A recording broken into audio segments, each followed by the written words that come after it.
vais vous parler dès à présent de l'algorithme décisionnel devant des douleurs antérieures après prothèse totale de genou. En guise d'introduction, vous savez tous qu'il existe des techniques chirurgicales de prévention des douleurs antérieures, mais qui n'ont pas montré de réelle efficacité dans la littérature. Et malgré tout, malgré les aides technologiques qu'on a depuis peu, on garde une vingtaine de % de patients qui ne sont pas complètement satisfaits après prothèse totale, notamment à cause de douleurs persistantes antérieures, dans des proportions très variables selon la littérature. Quand on est face à ce type de patient, l'interrogatoire concernant les circonstances de la douleur est primordial.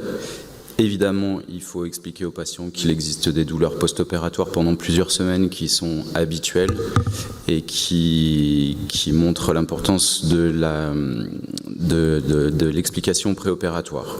En tout état de cause, des douleurs sévères persistantes au-delà de 3 mois ou des douleurs persistantes au-delà de 1 an post-opératoire doivent faire rechercher une cause. L'examen clinique est primordial et ne dispense pas d'une observation basique. Vous voyez par exemple ce patient qui présente un flexum fonctionnel douloureux qui est dû uniquement à une inégalité de longueur et qui se réduit par une simple compensation. L'examen clinique doit parfois être beaucoup plus minutieux et on peut être amené à demander à faire un examen en décubitus ventral qui permet éventuellement de voir des malpositions du composant tibial comme l'évoquait Patrice Mertel tout à l'heure. L'observation parfois concorde avec le testing. Vous voyez cette patiente qui a une démarche très mal assurée et douloureuse à cause d'une importante laxité par rupture d'une came centrale de l'insert d'une prothèse CCK. Le bilan de débrouillage radiologique est systématique avec une radiographie de face, de profil, une vue axiale des rotules, une goniométrie et des clichés en stress parfois nécessaires, comme vous voyez dans ce cas-là, sur un problème mécanique entre la jonction entre la quille et le carter fémoral. Une fois qu'on a fait un diagnostic, un examen clinique complet et un bilan radiologique, on a déjà probablement quelques idées des étiologies. Je vous montre rapidement ces étiologies non exhaustives de douleurs extra-articulaires et intra-articulaires que vous retrouverez plus précisément dans l'article sur maîtrise orthopédique. Alors évidemment, d'autres examens sont souvent nécessaires et je vous présente ici l'algorithme décisionnel devant ces douleurs sur prothèse totale de genou. Je vous rassure, on va essayer de simplifier un peu cet arbre décisionnel qui est un peu compliqué.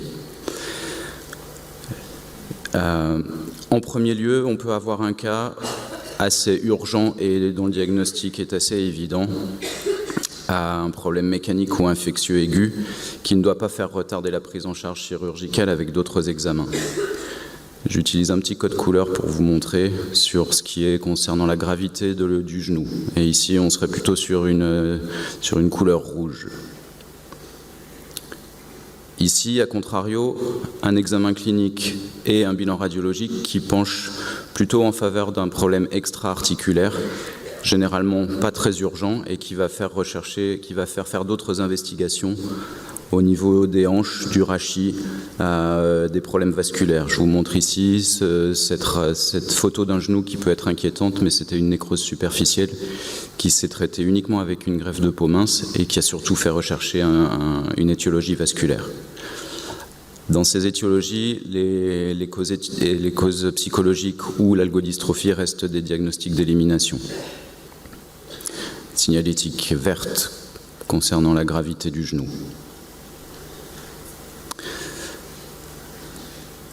Dans cette situation, on a un problème mécanique avec des radiographies et un examen qui sont anormaux, un problème mécanique évident de surdimensionnement, de luxation de rotule qui sera de traitement chirurgical, pas forcément très urgent. Si on fait un scanner, si on fait une scintigraphie osseuse, elle sera normale. Le problème est uniquement mécanique. Drapeau bleu. On peut même se poser la question dans ce cas-là de l'intérêt de la scintigraphie couplée au scan. Ici, un problème intra-articulaire, généralement plus ancien, avec un scanner, avec une scintigraphie osseuse qui sera anormale, mais qui montre surtout un problème mécanique.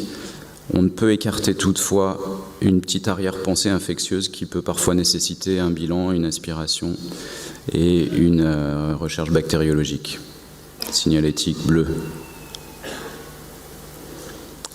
Ici, on a un examen clinique et un bilan radiographique qui sont peu inquiétants, mais qui orientent quand même vers une cause intra-articulaire, avec à la scintigraphie osseuse des choses qui ne sont pas tout à fait normales, qui peuvent orienter plutôt vers une algodystrophie ou parfois vers un problème de décèlement débutant, de nécrose rotulienne débutante, de douleur sur une rotule non resurfacée, mais on ne peut pas éliminer une infection chronique.